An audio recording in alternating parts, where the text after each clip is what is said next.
तो जीन का एक्सप्रेशन दो फॉर्म में हम यहां पे स्टडी करेंगे।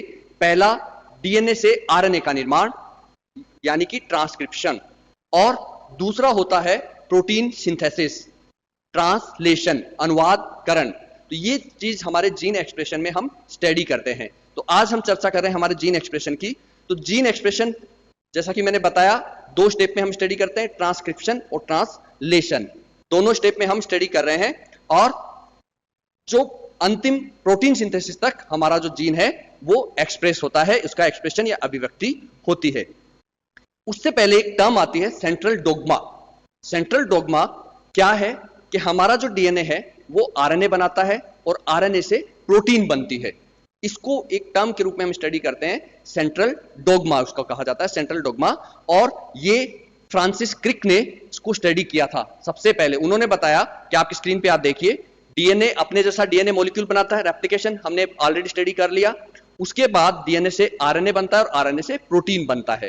तो ये आरंभिक काल में ये एक स्टडी की गई कि डीएनए से आरएनए, आरएनए से प्रोटीन, यानी एक दिशीय यूनिडायरेक्शनल ही होता है सेंट्रल डोग्मा। लेकिन बाद में इस सेंट्रल डोग्मा को और स्टडी किया गया और इसका नया फॉर्म दिया गया था, वो है परिवर्तित central dogma, modified central dogma, जिसे हम टैमिनिज्म भी कहते हैं। टैमिनिज्म भी कहते हैं। टैमिनिज्म इसलिए कहते हैं कि इसको जिसने स्टडी किया, टैमिन एंड बाल्टीमोर, तो टैमिन एंड बाल्टीमोर ने इन्होंने स्टडी किया और इसलिए इसको नाम दिया हमने टैमिनिज्म। इसमें इन्होंने क्या किया कि जो हमने एक दिशीय यूनिडायरेक्शनल बताया था पहले सेंट्रल डोग्मा में, डीएनए से आरएनए और आरएनए से प्रोटीन, बाद में हमने जब स्टडी की तो हमने रिवर्स ट्रांसक्रिप्शन की स्टडी अध्ययन भी कर लिया था, रिवर्स ट्रांसक्रिप्शन का। तो रिवर्स ट्रांसक्रिप्शन के द्वारा आरएनए से डीएनए बनता है, यानी इसको और मॉडिफाइड कर दिया और हमारे आरएनए से भी डीएनए का निर्माण हुआ, जिसे हमने नाम दिया C DNA, complementary DNA, complementary DNA. और इसी को हम कहते हैं रिट्रोपोजोन्स, रिट्रोपोजोन्स कहा जाता है। तो ये मॉडिफाइड हो गया कि आरएनए से भी, पहले ये कहा था डीएनए से ही आरएनए बनता है, आरएनए से डीएनए नहीं बनता, लेकिन बाद में जब फर्दर स्टडी हुई तो आरएनए से भी डीएनए का निर्माण हुआ। तो हमने ये मॉडिफाइड देखा कि यहां पे आप देखिए अपने स्क्रीन पे, डीएनए डीएनए को बना रहा है, रेप्लिकेशन, डीएनए से आरएनए बन रहा है, ट्रांसक्रिप्शन, और आरएनए से प्रोटीन बन रही है, ट्रांसलेशन। तो ये तो हमारा पहले सेंट्रल डोग्मा था ही। उसके बाद ये जो मॉडिफाइड हुआ आरएनए से रिवर्स ट्रांसक्रिप्शन से, और ये डीएनए भी बनता है। इस डीएनए को अब क्या कहेंगे हम, सी डीएनए कहा जाता है। इस डीएनए को सी डीएनए कहा जाता है और इसी को हम रिट्रोपोजोन्स भी कहते हैं, रिट्रोपोजोन्स भी कहते हैं। तो ये हमारा हो गया मॉडिफाइड सेंट्रल डोग्मा। तो हमने जीन एक्सप्रेशन में कहा था कि जीन एक्सप्रेशन हम दो स्टेप में स्टडी करेंगे, ट्रांसक्रिप्शन और ट्रांसलेशन। तो अब सबसे पहले हमारा आता है ट्रांसक्रिप्शन। डीएनए से आरएनए का निर्माण ट्रांसक्रिप्शन कहलाता है। जब हम डीएनए से एंजाइम की सहायता से और आरएनए बनाते हैं तो उसे हम ट्रांसक्रिप्शन कहते हैं, ट्रांसक्रिप्शन कहा जाता है। और ट्रांसक्रिप्शन हमेशा एक जीन ही करता है, इसलिए हम जीन एक्सप्रेशन ही कहते हैं इसको, कि जीन ही अपने आप को एक्सप्रेस करता है। जैसा कि मैंने पिछले वीडियो में बताया था, सभी जीन सारे वक्त एक्टिव नहीं रहते हैं, जब जिसको जैसी जरूरत होती है तब वो एक्टिव होता है, अपने आप को एक्सप्रेस करता है। यानी एक्सप्रेशन का मतलब है उस वक्त वो वैसी प्रोटीन सिंथेसिस करेगा, और प्रोटीन सिंथेसिस एमआरएनए के निर्माण के द्वारा ही होती है। तो ट्रांसक्रिप्शन जो होता है वो आरएनए पॉलीमरेज एंजाइम की सहायता से डीएनए पे होता है, आरएनए पॉलीमरेज एंजाइम की सहायता से होता है। और ट्रांसक्रिप्शन हमेशा जो सेल साइकिल है हमारी, सेल साइकिल की G1 और G2 फेज में होता है, G1 और G2 में। रेप्लिकेशन किस में होता है, एस फेज में होता है, हमने पहले की वीडियो में चर्चा करी है। और ट्रांसक्रिप्शन किस में होता है, G1 और G2 फेज में ट्रांसक्रिप्शन होता है, और उसका एक डायरेक्शन भी होता है। तो डीएनए से आरएनए बन रहा है, which is termed as transcription, transcription कहलाता है। डायरेक्शन की मैं जब बात कर रहा था, हमेशा 5 to 3 डायरेक्शन, यहां पे कंफ्यूज नहीं होना है। 5 to 3 डायरेक्शन का मतलब है जो न्यूली सिंथेसाइज है, नया संश्लेषित होने वाला मॉलिक्यूल है, वह 5 से 3 की दिशा में सिंथेसिस होगा, यानी 5 to 3 डायरेक्शन में ट्रांसक्रिप्शन होगा।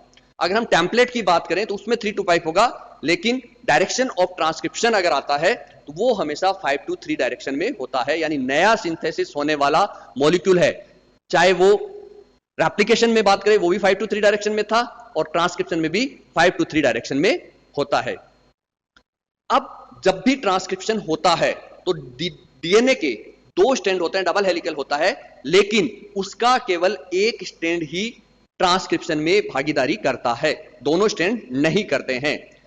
जो स्ट्रैंड ट्रांसक्रिप्शन में भागीदारी करता है, यानी जिस स्ट्रैंड पे आरएनए का निर्माण होगा, उसे टेम्पलेट स्ट्रैंड कहा जाता है, उसे टेम्पलेट स्ट्रैंड कहा जाता है, और इसी को एंटीसेंस स्ट्रैंड कहते हैं, एंटीसेंस स्ट्रैंड कहते हैं। और जिस स्ट्रैंड पर सिंथेसिस नहीं हो रहा है उसे सेंस स्ट्रैंड अथवा कोडिंग स्ट्रैंड कहा जाता है।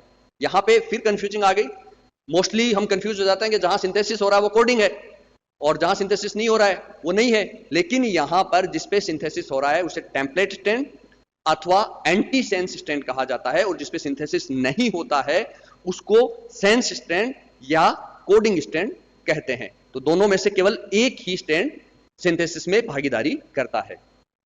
अब ओवरऑल डीएनए के जिस पोर्शन पे सिंथेसिस होता है, ट्रांसक्रिप्शन होता है, उस जगह को हमने एक यूनिट के रूप में फॉर्म कर दिया, उसको हमने कहा ट्रांसक्रिप्शन यूनिट, एक यूनिट बना दी हमने, उसकी यूनिट के रूप में हमने कहा। तो ट्रांसक्रिप्शन यूनिट में क्या है, हमारे ट्रांसक्रिप्शन यूनिट को हमने तीन पार्ट में डिवाइड किया है, एक प्रमोटर, एक स्ट्रक्चरल जीन और एक टर्मिनेटर। प्रमोटर वह जगह होती है जहां पे एमआरएनए सिंथेसिस जो है, आरएनए पॉलीमरेज एंजाइम आकर जुड़ता है, स्ट्रक्चरल जीन एक्चुअल सिंथेसिस करता है और टर्मिनेटर सिंथेसिस को रोकता है। तो ये हमने एक ट्रांसक्रिप्शनल यूनिट के रूप में उस जगह को बना दिया जहां पे सिंथेसिस होता है।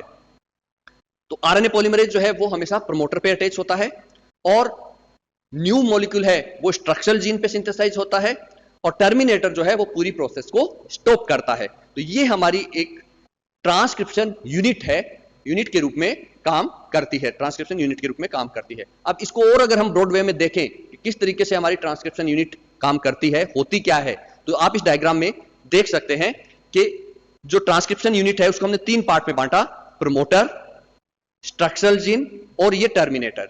यहां पर इस जगह पर आकर आरएनए पॉलीमरेज एंजाइम जुड़ेगा, ये सिंथेसिस करता है, ये सिंथेसिस करता है, और जिस स्ट्रैंड पे सिंथेसिस होता है उसको हमने क्या कहा था, टेम्पलेट स्ट्रैंड अथवा एंटीसेंस स्ट्रैंड, और जिसपे सिंथेसिस नहीं होता है उसे हमने कहा है सेंस स्ट्रैंड अथवा कोडिंग स्ट्रैंड। तो ये प्रमोटर, स्ट्रक्चरल और यहां पर आकर हमारा जो सिंथेसिस है वो स्टॉप हो जाता है। तो इन तीनों को मिलाकर हमने कहा है ट्रांसक्रिप्शन यूनिट।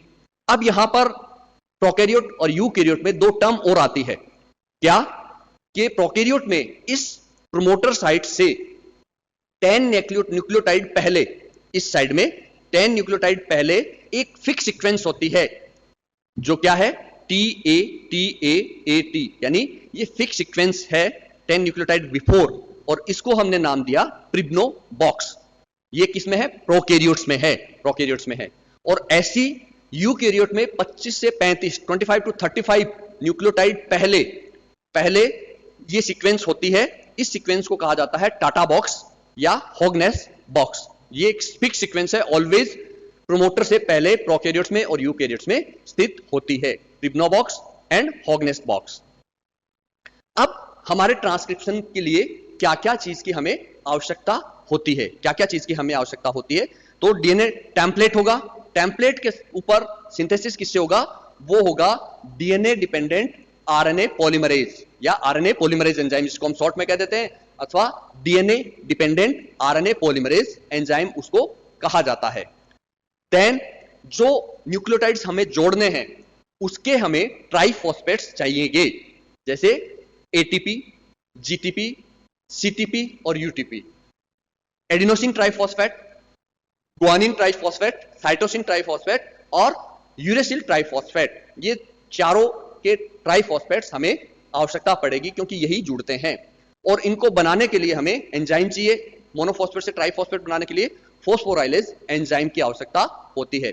और जिस मीडियम में पूरी प्रोसेस होगी वहां पे एमजी आयन की आवश्यकता होती है, एमजी आयन की आवश्यकता हमें होती है। तो ये रिक्वायरमेंट्स है टेम्पलेट डीएनए पे आरएनए के निर्माण के लिए, polymerase enzyme, triphosphates of nucleotides, ribonucleotides, phosphorylase enzyme and MG ions. इन 4 रिक्वायरमेंट से हमारा ट्रांसक्रिप्शन जो है वह स्टार्ट होता है, ट्रांसक्रिप्शन स्टार्ट होता है। तो अब हम यहां पर सबसे पहले चर्चा करेंगे आरएनए पॉलीमरेज एंजाइम की, और मैकेनिज्म हम चर्चा करेंगे हमारे नेक्स्ट वीडियो में। तो सबसे पहले हम आरएनए पॉलीमरेज एंजाइम, ये काम कर रहा है ट्रांसक्रिप्शन का, इसलिए इसे हम कहते हैं ट्रांसक्रिप्टेज एंजाइम कहा जाता है, ट्रांसक्रिप्टेज एंजाइम कहा जाता है। और इसके एब्रीवेशन आरएनएपी, आरएनए पॉलीमरेज एब्रीवेशन भी यूज करते हैं, अथवा DNA directed RNA polymerase enzyme इसको कहा जाता है, आरएनए पॉलीमरेज एंजाइम इसको कहा जाता है। यह कई सब यूनिट से मिलकर बना होता है।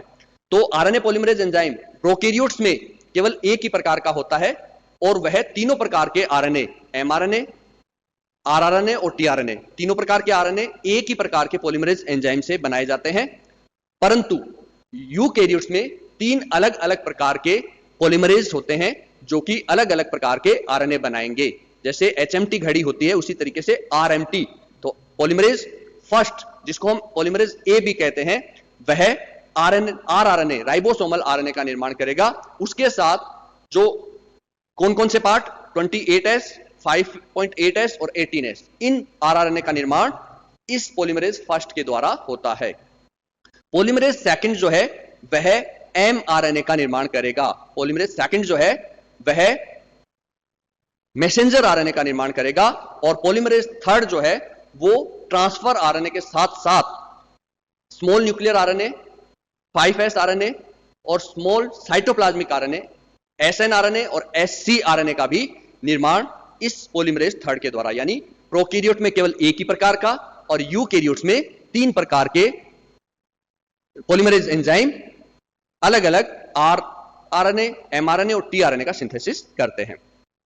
अब अगर हम इसकी स्ट्रक्चर देखें कि कैसा होता है, किस प्रकार का होता है, तो ये सब यूनिट्स, पॉलीपेप्टाइड के सब यूनिट्स का बना हुआ होता है। और इसकी स्ट्रक्चर जो स्टडी की वो चैम्बरलिन और कॉर्नबर्ग ने, उन्होंने इसको डिस्कवर किया और इसकी स्ट्रक्चर को स्टडी किया। चैम्बरलिन और कॉर्नबर्ग ने इसको स्टडी किया। इसका कंप्लीट एंजाइम, जो पूरा एंजाइम आरएनए, उसको कहा जाता है होलो एंजाइम। और ये होलो एंजाइम सिग्मा फैक्टर जब कोर एंजाइम के साथ जुड़ेगा, यानी core enzyme plus sigma factor holo enzyme कहलाता है, तो ये इसके 2 पार्ट हमने बांट दिए। कोर एंजाइम हमेशा साथ होता है, सिग्मा फैक्टर तभी जुड़ता है जब सिंथेसिस करना होता है, अन्यथा नहीं जुड़ता है। तो सिग्मा फैक्टर आज से जुड़ेगा, जुड़ते इसको हम कहेंगे होलो एंजाइम। तो इसमें हमने कहा सब यूनिट्स होती है, तो कौन कौन सी सब यूनिट्स होती है? 2 इसमें अल्फा होती है, 2 अल्फा सब यूनिट्स, एक बीटा डेस और एक ओमेगा। कोर एंजाइम की बात कर रहा हूं मैं। कोर एंजाइम में 2 अल्फा सब यूनिट, एक बीटा डेस और एक ओमेगा। ये सब यूनिट्स से 5 सब यूनिट से मिलकर बना हुआ होता है। सिग्मा फैक्टर कोर एंजाइम से जुड़ता है और होलो एंजाइम बन जाता है, तो सिग्मा फैक्टर अलग रहता है सॉरी। और ये प्रमोटर साइट से आरएनए पॉलीमरेज एंजाइम जुड़ता है with the help of sigma factor. यानी सिग्मा फैक्टर का क्या काम है? रिकॉग्निशन ऑफ प्रमोटर साइट, जुड़ने के लिए वो उसको रिकॉग्नाइज करेगा प्रमोटर को, और वहां पे ले जाके इसको जोड़ देगा। और जैसे ही थोड़ा सिंथेसिस स्टार्ट हो जाता है, सिग्मा फैक्टर इससे वापस अलग हो जाएगा। अब ये सब यूनिट्स करती क्या है? तो जो अल्फा सब यूनिट है और बीटा सब यूनिट है, वो किसमें हेल्प करती है? इनिशिएशन में। जब हम आगे मैकेनिज्म चर्चा करेंगे तो ट्रांसक्रिप्शन की जो मैकेनिज्म है वो 3 पार्ट में डिवाइड किया है, इनिशिएशन, इलोंगेशन, टर्मिनेशन। तो इनिशिएशन का काम कौन कर रहा है? अल्फा यूनिट दोनों और बीटा सब यूनिट्स, ये इनिशिएशन का काम कर रहे हैं। बीटा डेस जो है वो हेल्प कर रही है आरएनए पॉलीमरेज एंजाइम को डीएनए टेम्पलेट के साथ जोड़ने का, वो उसके साथ हेल्प कर रही है। और ओमेगा सब यूनिट जो है उसका फंक्शन हमें अभी तक अज्ञात है, ज्ञात नहीं हुआ है, नॉट नॉन है। अब जो हमने अभी बात करी कि ये सब यूनिट्स का बना हुआ होता है कोर एंजाइम, तो कोर एंजाइम में आप यहां देखिए, मैंने कहा 2 अल्फा होती है, ये 2 अल्फा है, फिर बीटा है और बीटा डेस है, और उसके बाद ये ओमेगा है। तो ये एक कोर एंजाइम की स्ट्रक्चर इसके साथ होती है। अगर हम इसको डायग्रामेटिक फॉर्म में देखें कि हम अगर बुक में कैसे इसको ड्रॉ करते हैं, तो डायग्रामेटिक फॉर्म में आप यहां पे देख सकते हैं, ये इसका कोर एंजाइम है, 2 अल्फा, एक बीटा डेस, ओमेगा, और इसके बाद ये सिग्मा फैक्टर, और ये दोनों जब मिल जाते हैं कोर एंजाइम और sigma factor, then holoenzyme बन जाता है, होलो एंजाइम बन जाता है। तो ये इसकी स्ट्रक्चर यहां पर हो गई। अब इसको और स्ट्रक्चर को हम डिटेल में देखें, कौन सी सब यूनिट क्या काम करती है। तो हमने कहा ये कोर एंजाइम है, इसमें 2 अल्फा होती है। तो ये यहां पे रेड कलर में 2 अल्फा हमने दिखाई है, इनकी साइज 36.5 kD और 2 मॉलिक्यूल है। इनका काम क्या है, चेन को इनिशिएशन करना, जैसा कि मैंने पहले बताया था, चेन को इनिशिएशन करता है, चेन को इनिशिएशन करता है। उसके बाद बीटा, ये भी चेन इनिशिएशन करता है, हमने पहले चर्चा की है, अभी चेन इनिशिएशन करता है, इलोंगेशन में भी हेल्प करता है। बीटा डेस, ये बाइंडिंग, हमारे आरएनए पॉलीमरेज को डीएनए टेम्पलेट के साथ जोड़े रखने का काम इस बीटा डेस का होता है। और सिग्मा फैक्टर का क्या है, recognition of promoter, promoter site जो है उसको आइडेंटिफाई रिकॉग्निशन करने का कार्य इस सिग्मा फैक्टर के द्वारा किया जाता है। और ओमेगा सब यूनिट का फंक्शन हमें अभी तक ज्ञात नहीं है। तो ये हमारी आरएनए पॉलीमरेज एंजाइम की स्ट्रक्चर और कैसे कौन सा एंजाइम जो है, जैसे यूकैरियोट्स में पॉलीमरेज फर्स्ट सेकंड थर्ड पाया जाता है, तो कौन सा एंजाइम किस आरएनए का सिंथेसिस करता है, इसके बारे में हमारी कंप्लीट चर्चा यहां पर हुई। तो बहुत बहुत धन्यवाद।